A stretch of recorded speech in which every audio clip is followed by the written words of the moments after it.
Pouco tempo depois dessa revelação, veio à tona o Pergaminho da Explicação, que se trata de um antigo papiro com todas as informações que os arqueólogos almejaram por tantos anos. Nele, explica-se como o material chegou até o local da construção, e foi bem mais fácil do que se pode imaginar. Primeiro, os egípcios construíram um canal artificial, por onde o rio Nilo desviasse e passasse bem ao lado onde o monumento seria erguido. Depois, viajantes iam até o local da matéria-prima. Colocavam-se os gigantescos blocos de calcário em barcos e novamente viajavam por cerca de 3 dias para poder retornar com as peças.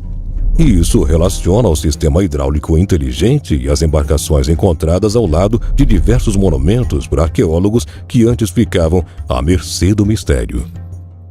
Mas o que ainda intriga é como os blocos tão imensamente pesados foram dispostos um em cima do outro a uma altura astronômica para o mundo antigo, uma vez que não tinham à sua disponibilidade as tecnologias mecânicas dos dias atuais. Na verdade, tudo é inteiramente matemática, pois para a pirâmide de Gizé, que tem altura equivalente a um prédio de 49 andares e teve mais de 100 mil trabalhadores, foi necessário tempo, paciência e também uma rampa inclinada.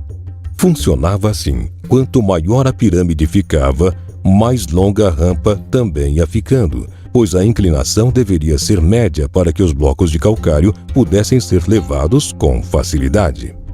Nessa estrutura, uma certa quantidade de areia era espalhada, pois assim, quando os trabalhadores utilizassem cordas para puxar o peso, estaria simplesmente reduzido em 50%.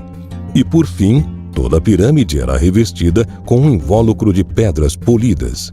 Assim, sua superfície exterior tornava-se lisa, branca e brilhante. Mas isso não pode ser mais visto porque um terremoto do século XIV simplesmente colocou abaixo todo esse trabalho. Apenas alguns pequenos pedaços desse revestimento sobraram. Mas por que todo esse trabalho para erguer essas estruturas gigantescas?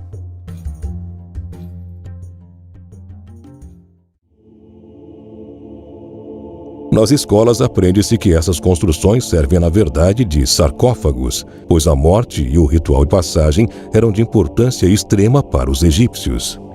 Eles acreditavam em vida eterna e talvez por isso os túmulos dos faraós sempre eram recheados de ouro e incontáveis outras riquezas.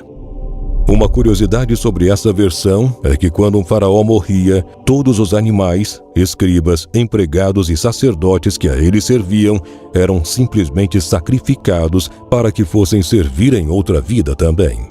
Mas recentemente uma teoria com fatos suficientes para ser dada como verídica foi apresentada ao mundo e fez muita gente mudar de opinião. Acontece que a Grande Pirâmide foi descrita como um centro de eletricidade eletromagnética. Essa teoria veio depois do descobrimento de dolomita na superfície interna dos monumentos.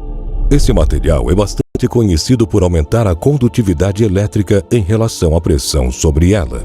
Assim por isso, tantos blocos, para causar uma maior pressão. Mas segundo os cientistas, esses blocos em questão não possuem uma grande quantidade de granito sem um real propósito.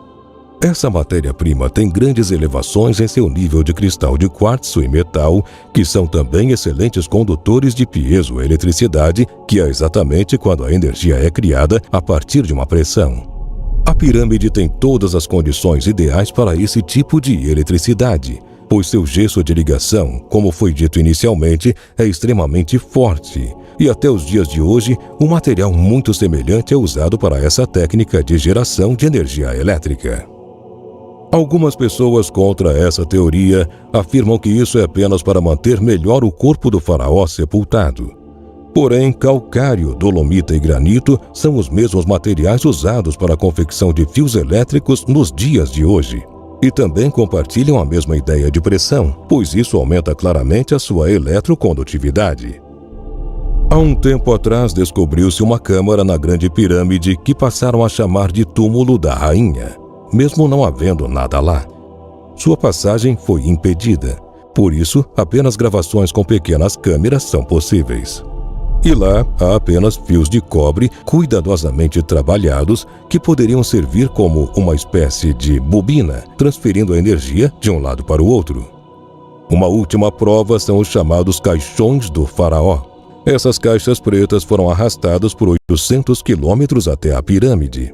Mas são grandes e pesadas demais para passar por qualquer corredor. Por isso, sabe-se que elas foram de algum modo incorporadas à estrutura. Mas qualquer eletricista sabe que para ter um capacitor de energia é preciso os mesmos materiais dos chamados caixões de touro.